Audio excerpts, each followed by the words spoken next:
I'm David Bank, and from ImpactAlpha, this is an Agents of Impact podcast. As a former hedge fund investor, we call that the contrarian bet. The gap is where the alpha lives. And where I perceived a gap when I started our first fund and we made our first investment in 2011, which we have since exited, was in the more private market approach to solving some of the SDG challenges. That's Eva Yazhari, CEO of Beyond Capital Ventures. Eva joined me to discuss the venture firm's relational approach to equity and debt investing in what she calls conscious leaders in India and East Africa. Beyond Capital Ventures is among the fund managers and general partners who are beta testing Impact Space, ImpactAlpha's new real-time intelligence platform. In the coming weeks and months, we'll be spotlighting other GPs along with the LPs investing with them and exploring their strategies for unlocking the alpha in impact. Let's jump into our conversation. Eva Yazhari, welcome to the podcast. Thank you, David. It's so good to be here with you. I've been looking forward to this conversation. We've been watching you through your first couple funds, and you've been a contributor to ImpactAlpha as well, and so we thank you for that. And you always seem to be rewriting the playbook, not just for investors in emerging markets and sort of the development crowd, but for the venture capital crowd, and really positioning these markets and these opportunities in a kind of compelling growth context. So give us the kind of basic thesis of Beyond Capital Ventures. Absolutely. I think I was born to rewrite playbooks, so it's kind of in me. And that's what I get excited about waking up every single day to do. But what we do at Beyond Capital Ventures is we invest in two of the largest emerging markets in one portfolio. Coming from my background in the hedge fund space, building diversified hedge funds for large allocators, I really wanted to bring together what is now known as the Western Indian Ocean region, but bring together two markets that are highly complementary, have tremendous synergies, which are kind of East Africa, where I have a family legacy, and then India, where there's quite significant growth. We all know fourth largest economy, world's largest population, and largest consumer class, entering kind of the next phase of consumption over the next at least decade. And so in creating this strategy, what we are doing, and you pointed out extremely well, is rewriting the playbook for venture capital. I see capitalism as a tool. I see capitalism as a language, and that language can also be recombined to create new ways of not only meeting an incredibly large investment opportunity, but also having very deep impact in doing so. So we invest in four sectors: health tech, fintech, ag tech, and mobility. We invest seed to Series A plus. We also have a credit strategy that is separate from our venture fund. And we bring our investors along for the ride. And we always look in speaking to a wider community of traditional finance or venture capital to bring more investors in along for the ride of emerging markets because it is so big. It's interesting. Lots of times people talk about, the Sustainable Development Goals or something like that. They all talk about it in terms of gaps, capital gaps for investing into some of the sectors you just mentioned. And I love something you said in another context. The gap is where alpha lives. If other folks are not going in there, there's an opportunity, especially with these drivers, the population drivers and emerging consumer kind of drivers that you mentioned. Absolutely. So, as a former hedge fund investor, we call that the contrarian bet. The gap is where the alpha lives. And where I perceived a gap when I started our first fund and we made our first investment in 2011, which we have since exited, was in the more private market approach to solving some of the SDG challenges. So for us, again, it's healthcare, it's climate, and it's kind of financial inclusion wrapped around the sectors that we invest in. However, the gap, I think, how we solve for the gap in recognizing the demographic tailwinds that go along with our investment strategy is the opportunity is really in developing capital markets. I live and breathe for seeing the development of more investment capital, whether it's venture capital, whether it's credit, whether it's other ways of innovative finance. We're now starting to see some interesting pieces come out of, I think this was an ImpactAlpha post from BII around securitization, and understanding how to deepen the availability of capital in the markets where we invest, whether that's East Africa, which is certainly slightly behind India, but India also lacks the critical capital that is required for an entrepreneurial ecosystem to thrive. And so that is an opportunity. I think the way an investor plays in that opportunity is quite key. And the approach that we have taken, which is baked into our name, is really beyond capital. It's to give more than money. People talk about market rate returns as if that's a thing, especially when the market is so possibly artificially out of whack, because of the Magnificent Seven, or however you want to characterize that. But it does tend to make it tougher for fundraising for strategies that are contrarian, as you say, may have different contours or different timelines. And so just tell us how you think about emerging market returns in a venture capital context. So, when I think about the return potential for Beyond Capital Ventures VC funds, I model it out quite differently than traditional venture would. Traditional venture would say I have a portfolio of 30 to 30-ish, maybe even 50 investments. I'm not doing too much due diligence. I'm getting term sheets, making decisions in 24 hours based on trends. You're looking for one or two unicorns, a few, maybe a 10x, a few doubles and singles, and then the losses in the rest of the portfolio are subsidized by the winners. What we think about at Beyond Capital Ventures is how to have a more consistent band of 3 to 8x across the portfolio. And this matches the innovation curve in the markets where we invest. The innovation curve is typically kind of the time it takes for a product or service to get off the ground and then get to a steady state. And it's often like a very steep slope. Where emerging markets require more time and attention, and some investors will call this patient capital, is on the tails of that innovation curve. So we call this an S curve. And for those that can visualize it, it just takes a little bit longer for the portfolio companies that we invest in to hit their inflection point. They already have product market fit, but because of some of the challenges, one of our founders calls them silent killers. I prefer to be a little bit more glass half full on that one. But because of some of the challenges to overcome, the tails are a little bit longer. So how does that matter for returns? We know through our track record, we can still generate top quintile venture returns. We also know that there's very strong impact as a firm. We are impacting 210 million lives across all of our funds, and a depth of impact that comes along with that. But we just think about the modeling very differently so that we're not playing the same game as traditional VC. And that's actually been what I think I love most about being a fund manager. We're talking about rewriting the rules, but rewriting the rules means you're somewhat playing a different game. And that allows a lot more possibility of returns. Just say a little more about that different game and the dynamics there. I know that you don't have as much competition to get into deals, I imagine. Well, yeah, actually, I was sitting with a partner at one of the largest VC funds in the world that we would all guess in the top three. And I asked him about whether he was Kind of an able to alphabetical vibe there. potentially. I asked him if whether he was able to get to know his founders and understand their behavioral styles or their leadership styles. And he said, no, we typically are given a term sheet and we have 24 hours to decide or less, or maybe 48 hours. But then otherwise our competitors will snap up that investment. And the way that we are playing a different game at Beyond Capital Ventures is we believe in a relational approach to investing. And that relational approach has allowed us to understand our founder profiles, not only from a behavioral assessment perspective, but also from what we call a conscious leadership perspective.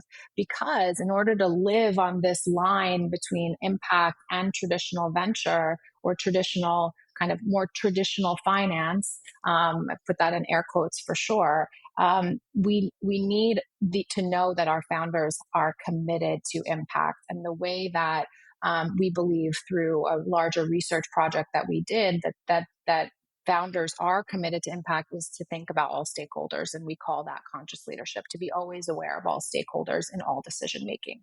We love that because we always say, if you believe the alpha is in the impact, you've got to actually deliver the impact to get the alpha. For And sure. let's make it real. Maybe there's a few portfolio companies that kind of embody this conscious leadership. Yeah, absolutely. I would start with a company called Zanifu in Fund Two. Fund Two was a fully raised, fully deployed pool of capital, and that company is a fintech. The founder is actually a Generation Two founder. He worked in one of the earlier fintechs as an employee and started his own business. What they do is called embedded lending. And embedded lending is finding a way to provide access to credit to borrowers, in which, in the case of Zanifu, are micro and small enterprises in Kenya specifically, and finding a way to reach them that is different than just end to end technology, which we know does not work on the African continent. There's a human in the loop required, or human assistance really required. We like tech assisted models. But specifically, Zanifu embeds the loan officer on the distributor truck for all of the small shops that are purchasing goods and services and selling them all across Kenya. That sounds literally like embedded finance, like literally embedded on the truck. Absolutely. It's the classical definition. And what it means is that that loan officer can explain to the borrower what it means to actually take on leverage and debt, not in an interest rate term, but in a, if you borrow X, you will sell more. And here is your revenue outcome. And here is your take home increase. And so the reason that this founder is conscious is not only because he was able to create this model that is much more borrower friendly, borrower first.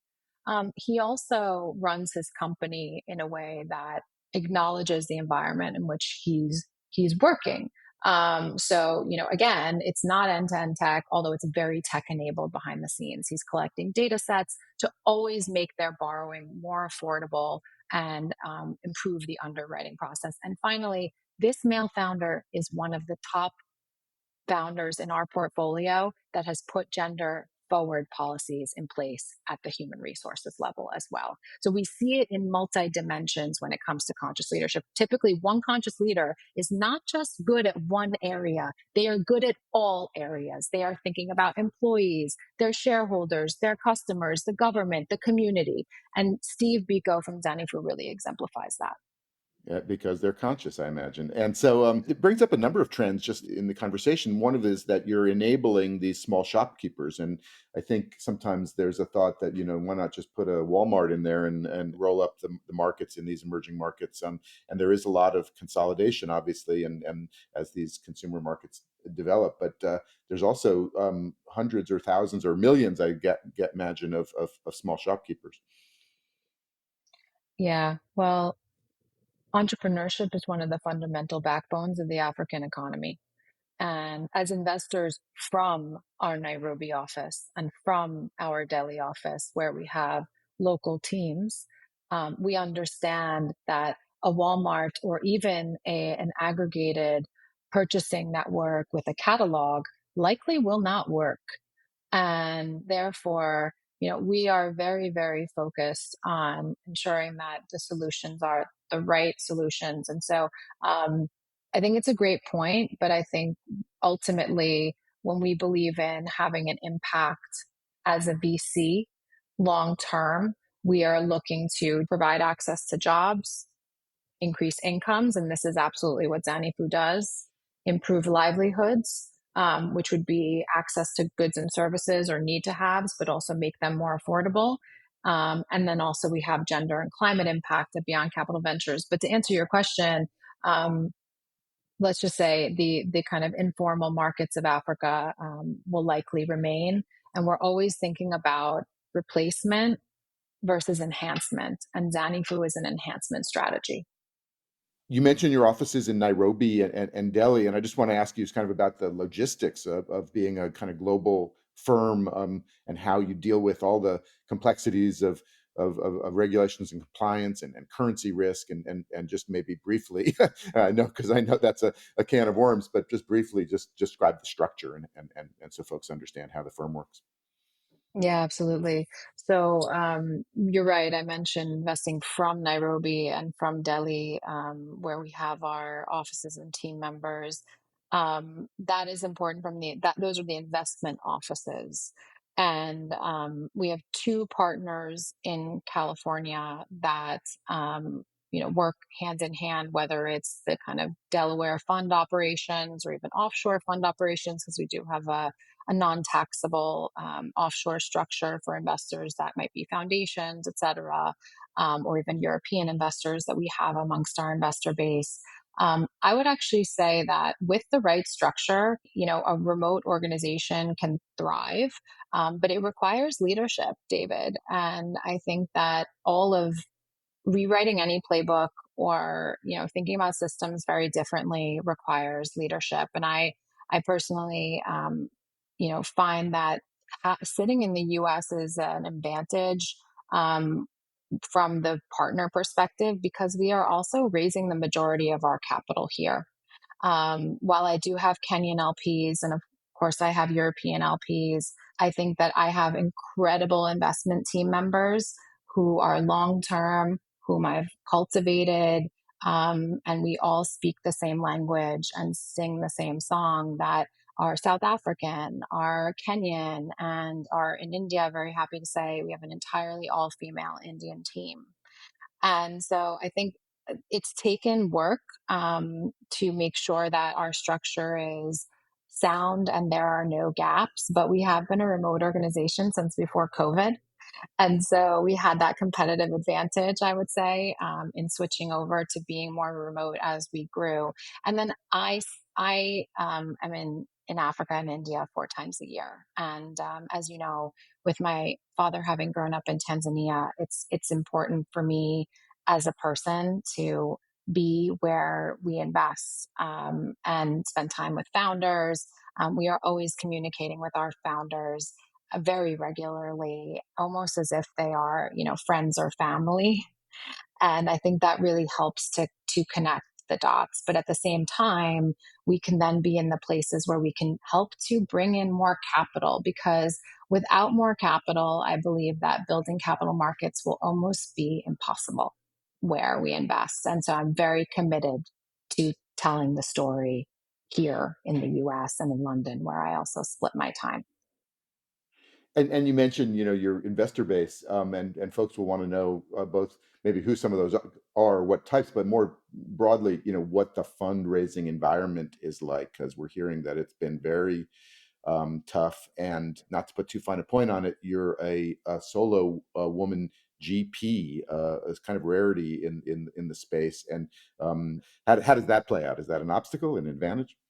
Thank you for asking that. I would say, yes, it's a very tough fundraising environment.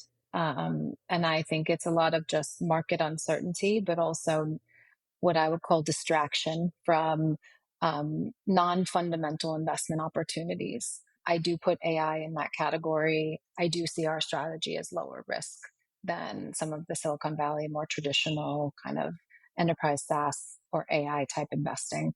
Um, so there's I think a moment that we're living through where investors are thinking very differently about their capital.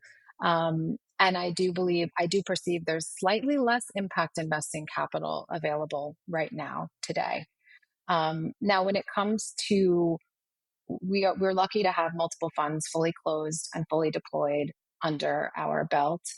Whether that's Fund Two, which has is tracking to a very strong top quintile return, with also an impact on 90 million individuals and a much deeper impact across the areas we focus on, or our Debt Opportunities Fund, which lends to our venture fund portfolio companies. But for every dollar we give to our portfolio companies in borrowing, we create $10 of revenue.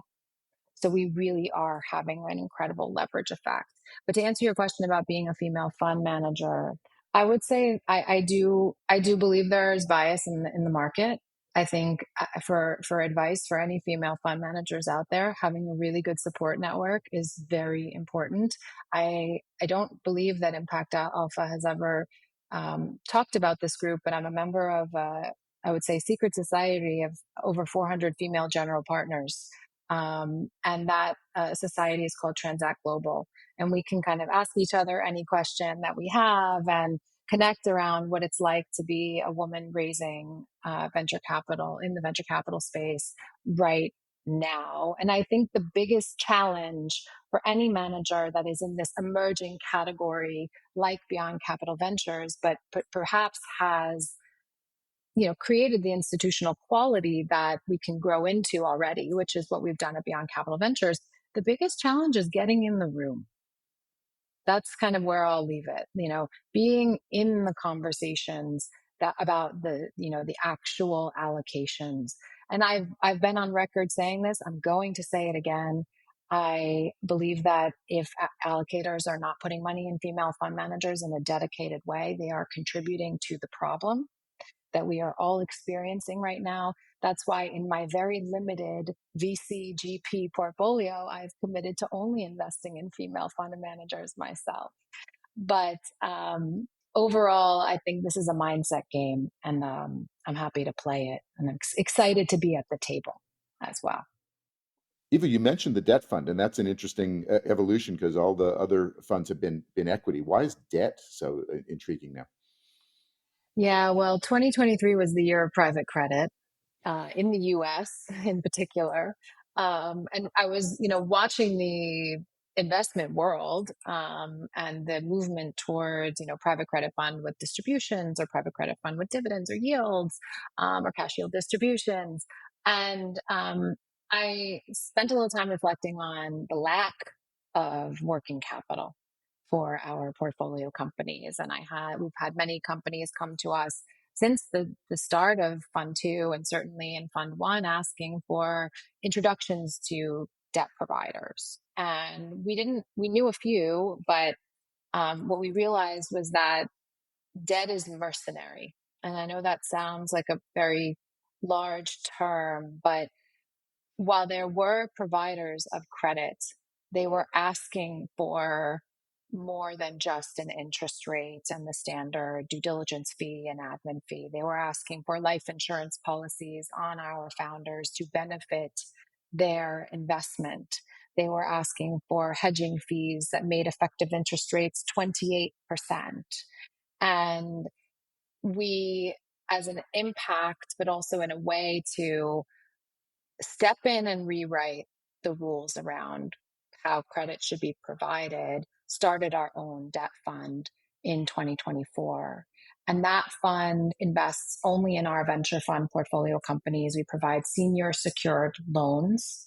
And those loans typically fund the working capital needs for distribution businesses or inventory heavy businesses, but also the on lending capital for fintechs that are required to borrow capital to lend it out. The perfect example is Zanifu. In that case, they have a very large debt facility and then they lend that capital out to the MSMEs in Kenya. And so we built a strategy, and because it was a beautiful complement to venture capital, it's a 3-year fund life and strong returns, but certainly, debt-like returns. We were able to raise a smaller pilot fund and start making investments. And we've made 11 loans. We have an average 17% a gross interest rate. We know the fund will impact 7 million people. And every dollar we invest helps to create $10 of revenue amongst our portfolio companies. We also have no write-offs, no non-performing loans. And so a very, very healthy portfolio. But I'll share the key innovation is actually not the product. It's how we invest. And we are agile investors that underwrite in 3 to 5 weeks and disperse in 5 to 6 weeks, which is well beyond our competitors' capabilities of underwriting in 10 weeks and dispersing in 15 to 20 or even longer than that. So we've been able to fill the gap successfully, and you will see more credit strategies at Beyond Capital Ventures. I think it's been fun and exciting and impactful to grow into what we call a multi-asset firm heading into the future. You mentioned 2023 as the year of private credit. 2025 may be Mhm. the year of reality bites in some markets. Are you seeing any softness in your loans? No, but I think that's because of the relational way that we invest. And also given that we are investing in our venture fund portcos, we have a history of their performance. So typically, if there's a need to have a conversation, which there actually hasn't been in our portfolio, but in certain cases where we've like kind of talk to founders about understanding the future of our their debt needs, and maybe even provided them with more credit. We're using the history and the relationship that we have with the companies to inform those decisions. So it's a very different product than your typical kind of underwrite metrics driven lending fund. We are very relational in also how we deploy the debt. And therefore, we haven't seen a significant softening. However, David, I'll share just, in the future of Beyond Capital Ventures, because our relational approach is so key to our strong track record, I am reticent to open up this portfolio to companies that we don't already have a relationship with, because when we start our underwriting we already have known a business for about 2.5 years on average, and so we know the history and almost like we can see the trends in different seasons of their business. We can see the trends in different market cycles over time, and that really helps us from an underwriting perspective. But my team is the senior team is also very bullish on other opportunities. So we may incorporate that in a smaller way in our next step fund.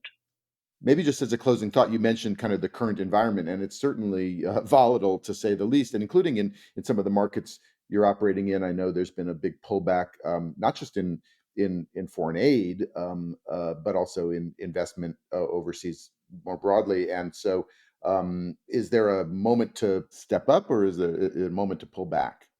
Well, what I'm trying to square every single day, David, when I have my green tea in the morning, is why investors don't acknowledge that the future of global growth is now. And that is a gap. When we started with gaps, that is a gap that I perceive.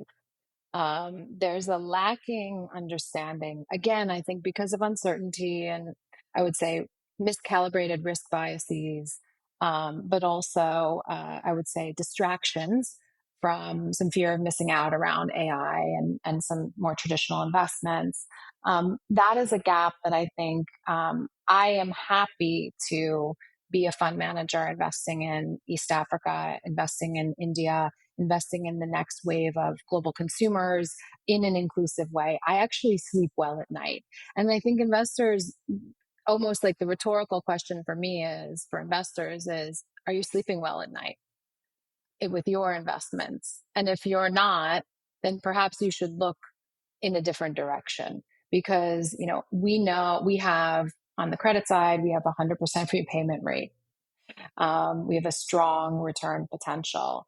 On the venture side, we have 9 companies in a 2021 vintage venture fund that are profitable or becoming EBITDA positive.